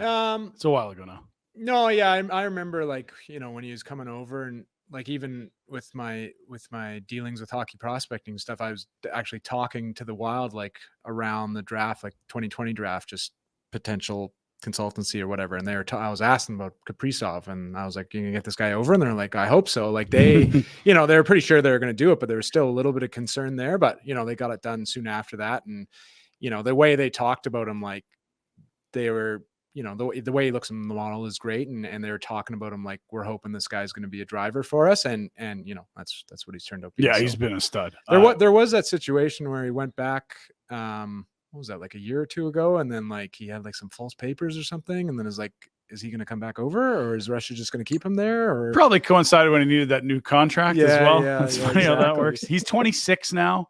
He was drafted in 2015 in round 5. Yeah. And so that's not the same at all, but he's a dynamic star in the league that there was just great concern that he'd ever set foot. And it was 2021, 5 years after they draft him. That's not what we're talking about with Michkov, but it's not far off. We're talking about 3 with Michkov. Mm-hmm. It's interesting. Yeah. Like, so you're waiting a while for these guys. So yeah. And the playing style of Michkov is really interesting too. And it's why I've kind of made the comparisons to Tarasenko and Panarin and those kind of guys, is like, Bedard is very end-to-end type player. He loves to touch the puck. He loves to have the puck flow through him. Michkov, you can lose him in a game. Like you can absolutely lose him in the defensive zone at different times. You can kind of forget that he's on the ice. And then when he gets the puck in offensive situations, driving into the play, in positions where he can create shot lanes and shot angles, and you just watch that over time, you're like, this is incredible. Like, and so there was early in the year as well for Michkov where he started to like, he wasn't kind of adapting very well, change of situations, became himself again, like in the second half of the year. And so he's a guy that, once again, I think if you come over and you pair him with a transition centerman, a really high end guy, he's just able to score for days. And, I think in North America, there's been a lot of discussion about what could happen that Bedard, you know what I mean? Like even last year, people were like, Bedard's too small. He's too this, he's too whatever. And with Michkov, it's, we haven't really been able to have that type of discussion, but it's one of those things that like as long as you have a guy that can transition the puck for him, as long as you have somebody that can really help off the rush to get him those prime scoring chances, he's going to score at a clip that's pretty bonkers. Yeah. Okay. And maybe he's a guy that would get you some jewelry down the road. Yeah. Speaking of which, our partner Vina Nova is Calgary's only lab-grown diamond specialist. It's all they've got in the store. What's a lab-grown diamond? Well, it looks like a diamond. It's composed as, carbon that's pushed really hard, just like a diamond, because it's a diamond, but it only costs about 20% of traditional diamonds. You can check them out at vinanova.com. vinanova.com, or check them out at their downtown showroom on the second level of Stephen Avenue Place. Spring's engagement season. We're going to get into summer. It's almost a wedding run here. Don't know that I'd recommend that route, but if you are, why not to pay 20% for the diamond? I can't. Discuss it with your wife first. Yeah, that's right. I should. Honey, is it okay if I make these jokes about marriage? Oh, whoops. Sorry, I won't do that one again. Head downtown, check them out, or go online, vinanova.com. You guys keen to do a little mock? Let's see what the Flames end up with 16. And just like Craig Conroy and company, we're not going to know until we see who's taking the 15 before them. Are we in? Are we up to it? Joel, you're going to lead us off. It's pick one. I know, just settle down over there. It's a Western guy you've been watching for. And you're so excited. So you don't know what I'm going to do. This is a mock draft. You don't know what I'm going to pick. I'm riding Bedard to Chicago, and you just let me know. He's going with Riley Heidi. Already told I'm going to take Bonner Kennard. No, it's Conor Bedard at 1 to Chicago. Okay. We know that's happening, and that's done, which puts Bader on the clock with the Ducks at 2. And right now it's which center do you like? I'll take Fantilli. So no surprise there. Do you guys see him playing next year, Fantilli, or is it potentially another? Definitely. Yeah, no, he plays. Ready? Yeah, he plays. Big body. Yeah, NCAA numbers that are comparable to Eichel and Korea. Like stepping out. He's coming in. Yeah. Okay. Yeah. Very good. Because we were all talking about pre-show. It's surprising Cooley is not going to come back this year, but that might be more to do with who the Coyotes are. That's a Zona thing, I think. Zona vibes. Yeah, that's Zona vibes written all over it. Yeah. Okay. Yeah. Fair enough. The pick 3 goes to Columbus. We talked about the spot Jarmo Kekalainen's in. Joel, you're on the clock at 3 with Michkov, Carlson, and Will Smith all there. I just imagine they take Leo Carlson. I just think it fits everything that they're looking for. He's a fun player. Big Swedish center, or tell me more. Yeah, he's total finesse. I mean, he's one of those guys that his reaction timing, the way that he kind of moves through the ice, transition wise, plays in small ice. Like his comparison is, he moves a little bit like Matt Sundin did. He thinks the game a little bit like Nicholas Backstrom does as far as playmaking. Like there's a bit of those kind of players in there, and so he's just a very smart finesse player. You want him to get him involved a little bit more in the play. You want him to be a little bit more aggressive in all situations, but he's got size, reach, finesse. He's got a ton of stuff to continue to work on. Good. Like as far as like the potential is so high with him as far as his IQ and his finesse. Pick 4. We're going to San Jose, where Mike Greer's, he might have more picks if he can move Erik Karlsson, but this is going to be his highest one with number 4. What does he have in front of him here? And what does this decision look like for you, Byron?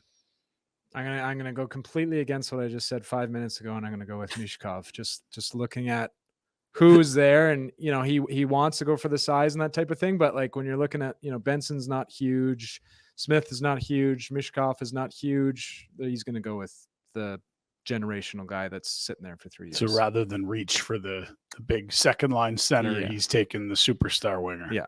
Okay, so Michkov does go at 4. The slide is stopped here on the draft primer at 4. Not much of one. We'll see what happens in Nashville Wednesday night. Joel, that puts you on the clock at 5 to Montreal. I think we all, are impressed with how quickly they've accumulated a bunch of young assets. I don't think they're a good team yet, but I think they've made some smart bets and done well selling UFAs, taking bad money like Sean Monahan. It's an interesting spot, and I think everyone thought, before he left New York, Jeff Gorton's a pretty sharp guy. He's running the show there. One of the guys in the management team, what does he do here? I'd say I didn't expect him to take Michkov, so that kind of maybe changes it a little bit for me. Well, he The gone, rumors, so don't worry about that. but the rumors out there for Montreal is that they both really like David Reinbacher and Ryan Leonard, and I think both of those guys fit in what I know about like it makes sense. But with saying that, I think if he's still there, I think they go Will Smith. Too good to pass up there. That makes sense to you. Yeah. Okay, so it's Will Smith.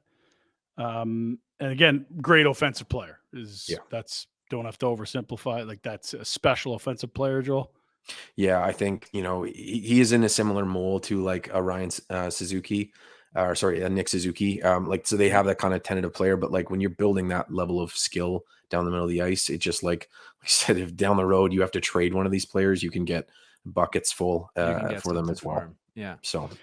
And so there's our top five. We talked about a group that seemed to be maybe not in mocks where Michkov can slide because of off ice stuff, but in terms of just measuring skill, those are the five guys you're going to see almost everywhere 1 through 5. And maybe one of them falls to 6 somewhere, but those are the top 5. No surprises here. Let's go to 6. And this is where we're maybe into the next box or so. That leaves you in Arizona. Who gets the distinct pleasure of playing in front of 4,500 fans for at least one season, Byron? Just based on how he's kind of ranked, and I could just see Arizona going with him. I don't know if I would choose him this high, but I think a guy like Ryan Leonard at Arizona at 6 kind of makes sense. Tell us about the player.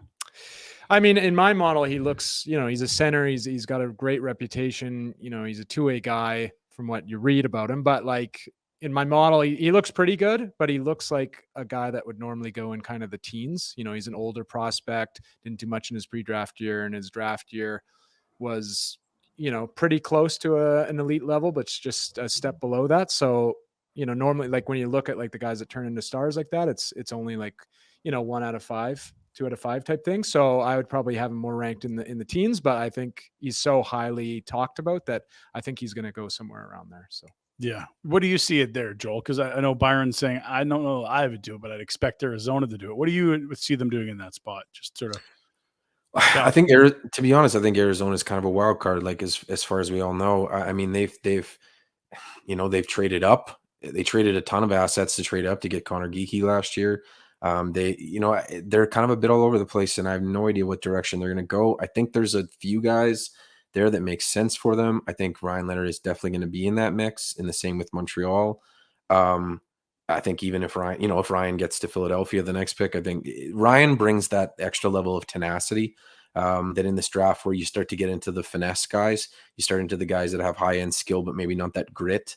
Ryan has a bit more grit, and so he gets to the inside position. He's not afraid to be physical. He's not afraid to battle it out.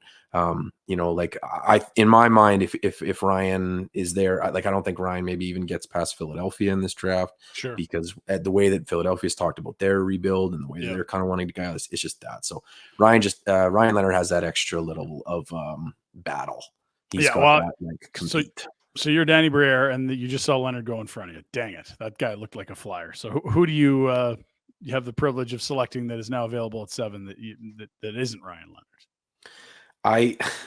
I think with the way that Philadelphia is thinking, like I know who I would take here, but I think they probably go with someone like David Reinbacher.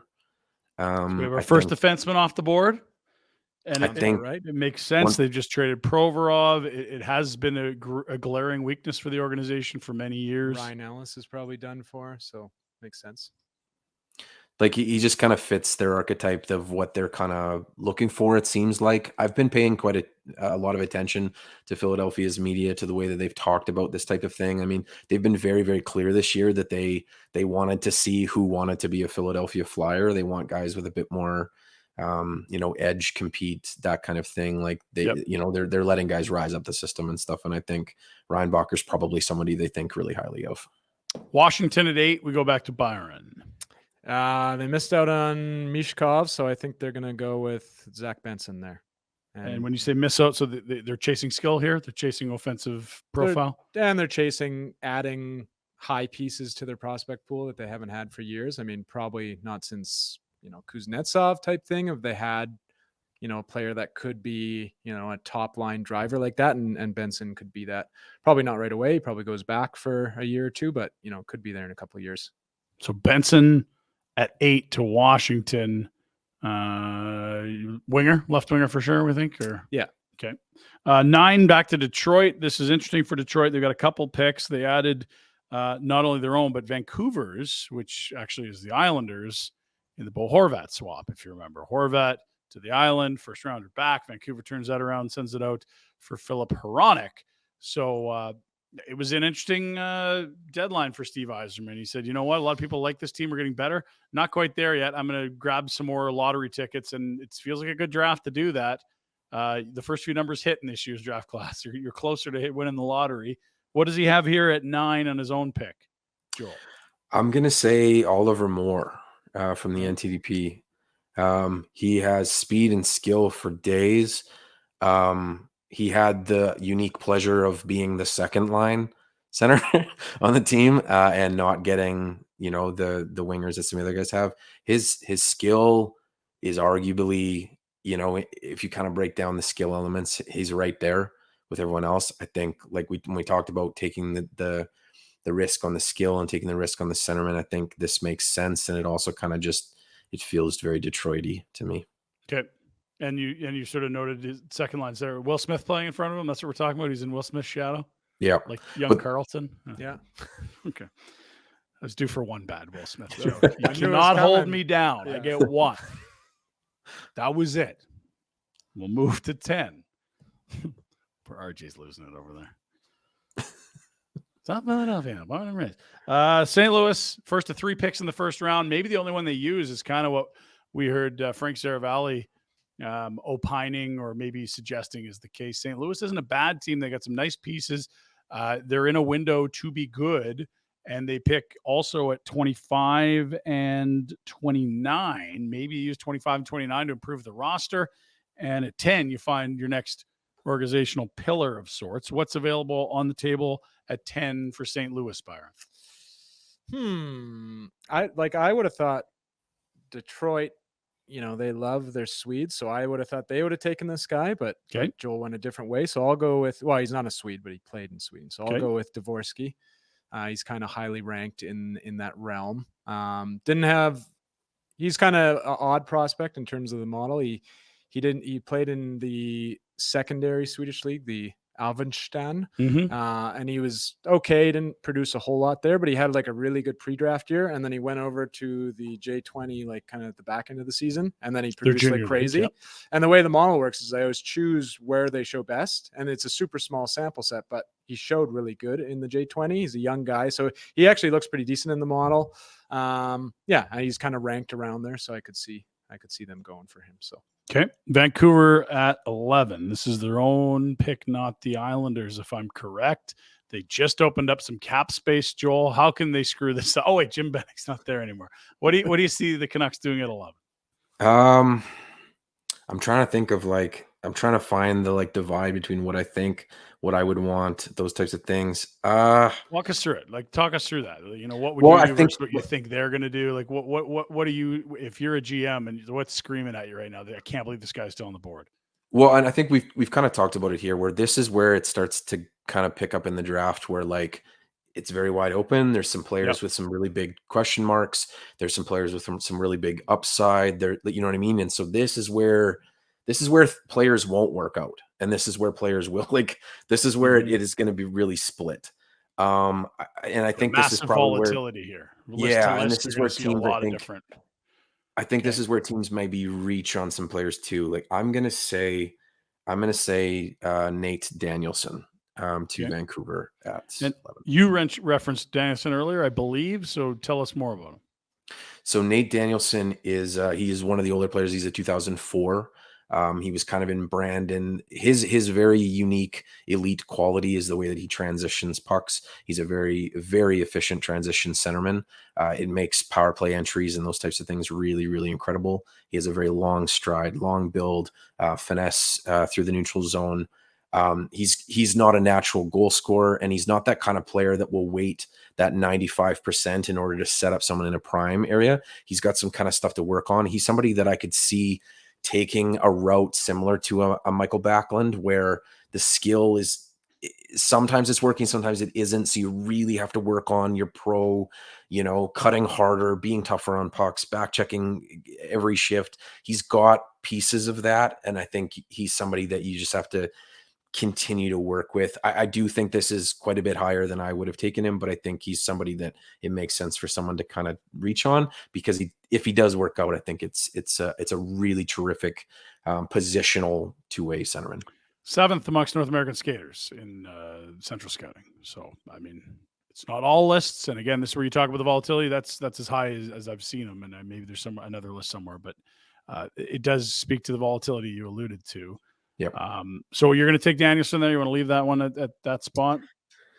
Sure. Tell me who's your runner-up that you're going to look back and say, damn it, on that mock draft, I should have pretended to take this guy.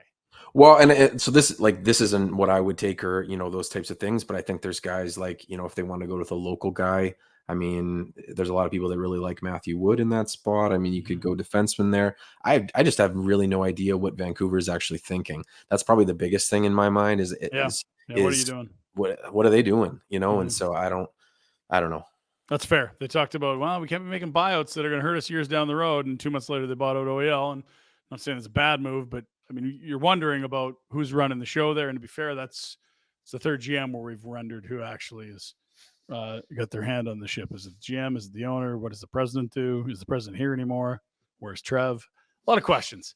Back to Arizona. It's their second pick. They're the first team to pick twice in the draft. They picked at 6 Ryan Leonard. You had that privilege, Byron. You get another one. You're a GM twice over. Or what is it?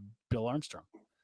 I think they'll go maybe a bit riskier here and take kind of the offensive punch that if he hits, he could hit really big, and they take Gabe Perreault.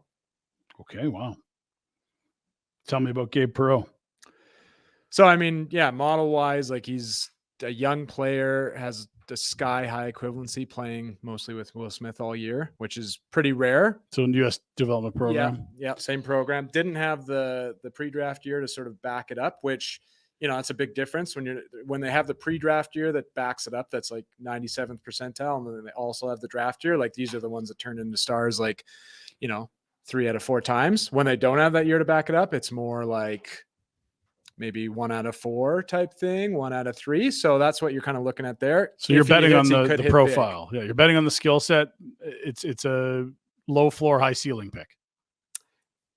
Yes. I shouldn't say low floor. It's a high ceiling pick, but it might not pan out. It's only 1 year he's flashed. Makes sense. Yeah. Okay. Yeah. And I like that because that pairs with your Leonard pick, which wasn't a high ceiling, but a high floor. Safer, two-way one or competitive one or whatever. And then you have the Gabe Perreault one that if it hits, it could hit really big. So you got Perreault going 12. We'll revisit that later. There's some bets we're going to make in a while. 13, we're closing in on the Flames pretty quickly here. Buffalo, Pittsburgh, Nashville, the only teams left before Calgary. And I'm starting to think for the Flames, that draft table is like one of those 2D we're talking about still there. Joel, Buffalo at 13. Who do they take? They're an interesting team too, right? Because they've got a ton of prospects that are really coming in. So they're starting to be selective. But at this point in time, I think they have the privilege of just trying to select the best player and going from there. I would imagine that Buffalo's system probably really likes this guy. I'm going to go with Sandin Pellikka on the back end, adding defensemen like that. It's their D-man. They have a ton of forwards. They're obviously adding a ton of they have the defense, especially the offensive guys. He doesn't naturally, you know what I mean? Like, I don't know if there's best player. They take him. Yep. Don't overthink it. You're deep. Nope. Go get another stud. Yep. Okay. Where are we at on the best player available conversation at this point? Is it a Barlow type? Is it Stenberg? Or is this now where it's like there isn't one? There's 20 guys in the box here. Interesting. Yeah, like I said, this is where it kind of opens up. There's some guys that they're natural goal scorers. There's guys that have a bit more of that scoring touch here, but I think they're all risky. They've all got, potential some bust in them, at least a little bit. And so throw caution to the wind. Pittsburgh at 14. Kyle Dubas. What's up, dog? Kyle Dubas. That's an interesting. Got some old guys. Yeah, it's not the old mold. It's Kyle Dubas. Yeah. And this is going to be like the first time that they like add like a pretty good player in years. Seemingly, they've been trading first every year because why not? You got Sid Malkin and Poulin Letang was still. maybe the last really quite substantial one. I think they're going to go with Matthew Wood, maybe around there. Okay, I think he kind of makes sense there. Collegiate player from Vancouver area. Yeah, freshman, had some pretty good numbers in college. Looks pretty decent. So he kind of makes sense for them. Wood to Pittsburgh at 14, Nashville at 15, Joel. They're really kind of retooling here. They could go a number of different ways. The only thing that I know in my mind is the brand new general manager there basically said we can swing. We can take some swings here. Some upside stuff. So I'm gonna Barry Trotz you're speaking of, yeah. Like I'm gonna give them Quentin Musty. Tell us, yeah. So Quentin Musty he is an American player, came in to play through the OHL. He's a very high skill player, incredible skill, very one-on-one stuff. The stuff that he's been working on is very much just facilitating more of his team play. Through his and just making decision making off the rush, like just picking his spots, not only being very one-on-one. And he has been, like, I haven't followed him fully this year. I watched him a bunch last year. Got to see him in the Five Nations tournament, things like that. But from what I've heard from everyone else is that he has made a great trajectory. And so not only does he have a high-end skill set, he has shown noticeable improvement through this year too. So to the point where I think there's a lot of people that think that that's a fun risk to take at some point. Big high kid, skill, 6'2", good size, young too, really young. Young. So he looks, and you look at him in the model, like first rounders that look like him, they hit a lot. Like Huberdeau looked like him, and Evander Kane, and Sam Bennett, and James Van Riemsdyk. Like a lot of successes in there. So I really like that pick, and big fan. Sorry, guys. Byron gets pick 16. I know. Joel, I get pick 16? Odds and evens. I thought we just end at 15 and then it just ends there. The show just goes dark. But why don't we do this then? Why don't we do this? I'll take it. Oh, you'll take it for sure. But is there a guy that anyone should be surprised is still available? And I know we kind of talked about this a few picks ago, and the answer was like, no, this is where shit gets crazy. Pardon my French. But it's like, man, I cannot believe this guy's on the board. Like, I see Barlow, Stenberg. Is it Sale or Saleh? I'm not sure. He's Czech. Chalet. Oh, there's a silent third option there. All right. Those are some of the highest on one board, but other mocks are totally different. Or is this like what Kirk Conner is coming to expect? It's going to be a variety bag. I don't think there's anybody like sitting there that it's like, whoa, I can't, like we missed him kind of thing. Like it's kind of looks like how, most of the mocks are suggesting and where guys are going to fall. I mean, on my board, there's a lot of guys that are still there at the top end because there's quite a few guys that have some question marks about them, but they look really good in a model like this. But yeah, no, in terms of the mocks and stuff, it looks how I'd expect it really. Joel, same sort of thought? Yeah, I mean, kind of at this point, I think you're going to find a bunch of wingers, some shoot first guys. Like I still don't know, Colby Barlow could go a lot higher than we think too. There's some really big wild cards in this draft too. Like and I just mean that big, like some very, very big skill, high upside wingers, Daniel Butt, Samuel Honzek. There's some guys that will go higher too. Like if people are really betting. So it's kind of really wide open here as far as that. But I think, like I said, for the Flames, having just such a dire need down the middle and at defense, like I think this is kind of about what they'd be willing to expect at this spot, I think. Okay, so let's go to the pick, Byron. You're it's Craig Conroy and you at the draft table, Hammond and Hahn. What you're mulling over what right now?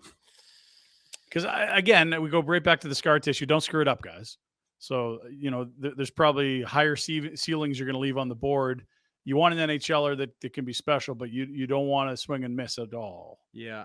I mean, I think based on all the stuff we've been talking about, their needs and, the players we like and the players the model likes, I think I got to go with the little Russian D-man, Guliaev. Easy to say, at least. No, I think I'm pronouncing it incorrectly. Joel's probably got a better handle on that. But I've been saying Guliaev, so maybe that's where I think that sounds I'd like to buy a consonant. This is Yeah, There's a lot those of Russian names are always dicey. A's and Y's and E's in this alphabet soup. Yeah. Like he looks just amazing in the model. Like I said, like he profiles really, really high, really rare profile.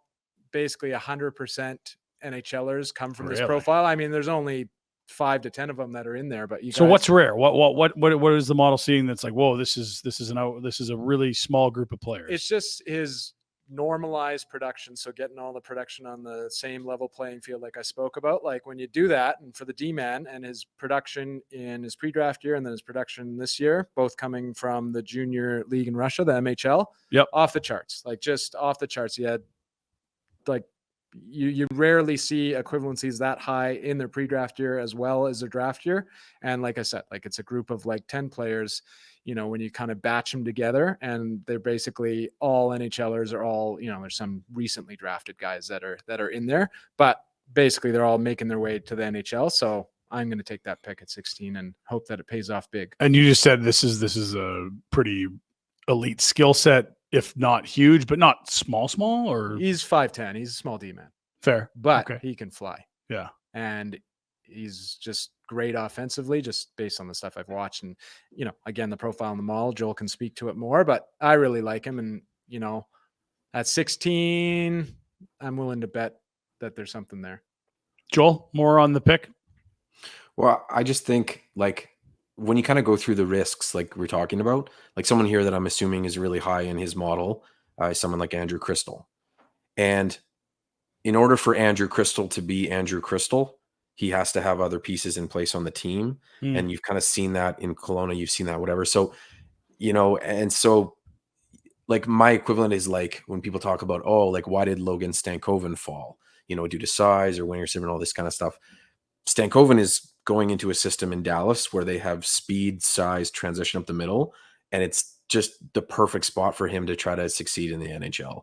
And so for the Flames, what do they have? They have smart wingers, you know, with not necessarily burners. Like they're smart, agile, maybe adaptable, can maybe play center in a pinch, but not necessarily, like they're really kind of hurting up the middle. So some of these picks that make sense for other teams based upon what they have, if that comforts you, like I think it puts pressure on the Flames down the line, that they might not have this all sorted out. Like you said, if they take a Crystal and someone like Lindholm walks from a big deal, then it starts to, you know what I mean? And so you really want to have a player put into a position to succeed. I think the onus would be on Calgary to find those kinds of players. There's a lot of risk here. I think that's one that makes sense as far as risk for Calgary, is to take a defenseman like that. And to your point, he's not, Guliaev's going to go be him. He doesn't need a partner to make him a valuable asset. He's going to move the needle on his own. Yeah. And I think he's somebody that, like you said, if he does hit, you know, and he does really become who he wants to be, I think he's a defenseman in your top 4 that you really love. And so he's somebody that, like I said, Flames do not have. And so the reality is no matter what they pick in this draft, I think there's options for them that they're going to take a player that they do not have in their system, whether that's a 6'4" winger or an offensive style defenseman, or someone like, you know, or someone like Simashev or whatever, you know. And so I think Guliaev is one that does make sense for the Flames. All right. There it is. Now we're going to figure out how to say this cat's name. I like Guliaev. I'm going with that one. Yeah. I have no reason of why I feel that. I just do. It's always the middle part of the Russian name. You always do something, a little tweak special to it. Yeah. Okay. So that sounds nicer to me.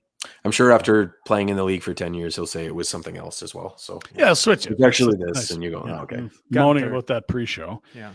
Fellas, that was kind of fun. Now, having gone through that process, I'm sure you guys have done a bunch of mocks, so it's not like, oh, when I went through it, like, I play fantasy football and hockey, and it's like you're at the draft, like, oh my God, like, what the hell's happened here? Yeah. I didn't do any mock drafts, but you guys do these. This would have unfolded quite similarly to other ones you've done, or was there like, geez, I didn't expect something here that did happen? Yeah, I rarely do mock drafts because I'm kind of a different mold where I'm trying to pick out the ones that are going to be stars. So I'm rarely in these things where you're doing a mock draft. So okay, so it's a unique experience for me to kind of, figure out who's still available, and then you're trying to pick who you think is going to go, but then you're trying to match it back to your model, and you're like, oh, this guy's not going to go yet. And it's a fun experience. So Joel, anything you took away? Well, I just think this draft, like you said, there's always a couple of guys that go above where you think they are for the certain reasons. And I think this draft, beyond it, all others, has a potential to be very volatile because, like I said, the guys that we're passing on here are 6'4" wingers with speed, centermen. You know, you've got your Barlows, Stenbergs, Richies, Jaegers. You know, there's a lot where a lot could happen. Like, you know what I mean? And I think it kind of starts with Arizona, and then the chips fall from there. So I think you just kind of hope that there's a player that, like I said, is that cross section for the Flames of best player available and meets the needs. It was so much fun. I think the Flames should trade someone, get another first rounder. Yeah. Go find another, chase some more ceiling there. Appreciate that, guys. That was good. Again, Mikhail Guliaev or something along those lines. That's nice. Okay. Yeah. I'm just gonna call him MG just so I don't mess it up again. Yeah. Okay. A couple more things I want to do. Let's get to a couple bets up on Betway. They actually have odds on where guys will be selected. Why don't we take a peek at some of those? You'd each highlighted a couple, and having gone through the draft, I've got one as well. I'll start. ASP, the Swedish defender, Axel Sandin Pellikka, or something along those lines. I'm trying here. Under or over 14.5 as a draft slot. So if I think he's going to get picked 1 to 13, I'd be betting the under. And if I think he's going to be going, 15 or up, that would be the over hitting. I like him under there because I think it would be amazing for him to slide to the Flames, and that never happens. We're waiting to be hurt. So just like in this draft where it was like, oh, look who's still available. Boom, gone right before there. He hit at 13. That would be the under in this instance for exactly what we were talking about on that set of odds. And I think I got it right in front of me. I can tell you what that one pays out for under 14.5. And again, we're recording this ahead of draft week. Some of these are going to move. That's the nature of these. People that know what's going to happen more than the public will start moving these lines a bit. But as it stands, ASP's line is 14.5. I don't think he's there for the Flames as much as you'd love to see it. And him getting picked on the under is minus 111. Okay, Hendo, you had a couple. Did you want to go Barlow or Perreault? And did going through the draft and watching Barlow slide change anything for you? Or did he slide? He's just one of those. I think Barlow is one of those wild cards, specifically because he's a strong player. His shot, he gets a shot off very quickly. It's extremely effective release.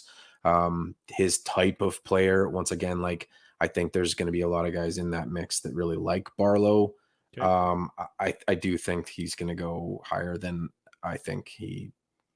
So under 16.5 means he's taking pick 1 to 16, not 17 or later. That pays minus 139. Did you want to take the Perreault bet as well, or do you want to stick with just the one? No, I think the Perreault, and like we've talked about here too, like the amount of wild cards, I like the Perreault bet more than the others because I think, and it's not necessarily about Perreault. I think it's just necessarily about people reaching for other stuff. And, it's not about who Perreault is. It's just about what the other kind of potential players are available. And so I think he's a guy that might slip a bit in this draft. And so he's one that I think that's one that I would potentially make. I'm Line's 11.5. You went at 12 in ours, so you barely get paid on the over. You did it. It was you biting your nails, but you got paid. Yep. It's minus 143, so they're expecting the over more than the under, but still pick it right. You win money. Bader 8.5 is the line for Benson. What do you like there? Yeah, I like that one for slightly under. So still he went 8 under. On the button in ours, which would have been an under. The under pays 8.5. That's money. Yeah. So I mean, I think he's going to go right in that slot, that 6 to 8 slot. I mean, you look at most mock drafts and consensus rankings and stuff, and he's right in that hole. So I don't think he's going to fall past that. So I like that bet a lot. And Benson, it's a big number, under 8.5 plus 175. That's big dollars. He is one that could slide though. He is one that could. Well, hence the number, right? I mean, the lines are set for a reason, but based on what your model likes or what your feels are, that's what it's what this is fun. We don't know what happens. We're guessing. Those are your Betway bets today, brought to you by Betway. Get the Betway app, bet the responsible way, 19 plus, Ontario only. You know the rules. Thank you to Betway. Okay, fellas, any bold proclamations for the Calgary Flames and what falls out here as we, and now again, we're recording this ahead of when this will air, the day before round one. Are we expecting fireworks? Are we expecting re-signings? Are we expecting a summer full of trades? Are we expecting more than 2 picks in the top 60? I think they're going to get another first rounder. They're going to trade. I'm going to guess it's going to be Hanifin, like kind of like the Dougie Hamilton thing, like day of the draft, but like in the morning type thing. They're going to get another first round. Get a first and maybe some seconds along the way. Yeah. Joel? I mean, my feel of it would be that I would expect him to be a little more hesitant. So I want fireworks. I want exactly what he talked about. I think I would love to see a trade on draft day.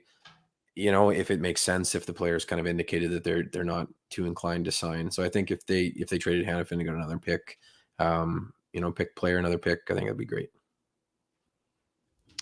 Have seen some of the trade proposals out there. Not here's a real thing happening, but like if they did trade this guy, here's some potential returns. And the idea of another pick in the teens sure is juicy when you guys talk about some of how high some of these ceilings are. Like, oh, they got the defenseman and that 6'4" winger that can score and fly. Like, oh, that would be 2 very nice pieces to place in the system. We'll see what happens. And maybe it already has happened as you listen to it now. We appreciate you joining us again live from the Tower Studios in Marda Loop. Myself, Byron Bader of hockeyprospecting.com, and Joel Henderson, Hendo in Saskatchewan, the Western Scout for FC Hockey, Future Considerations Hockey, and the Director of Scouting for puckpreps.com. And Byron, you guys and FC Hockey offering, a little perk for listening to the show all the way to the end as we get you set for the draft. Hockeyprospecting.com, an annual membership. You're going to knock 25% off the cost with code word Barn Burner. Same thing over at FC Hockey. Talking to our boy Vickers over there, Joel. He's saying 25% off their draft package. Code word Barn Burner. We barely have touched the tip of the iceberg. I know that package is it's not in the ones or dozens of pages. If you long for the days of the yellow pages or the phone books, this is what they've got for draft info. Dive into it. Have some fun. Not often we've seen the Flames go this high, and maybe when we're talking and you're listening to this, they've got another pick as well. Figure out who these guys are and what this draft's going to unfold like. So again, code words Barn Burner for FC Hockey's draft package. You can find them online at fchockey.com and hockeyprospecting.com. Annual membership, 25% off. And Byron, not just draft stuff, but once guys have been drafted, how are they progressing?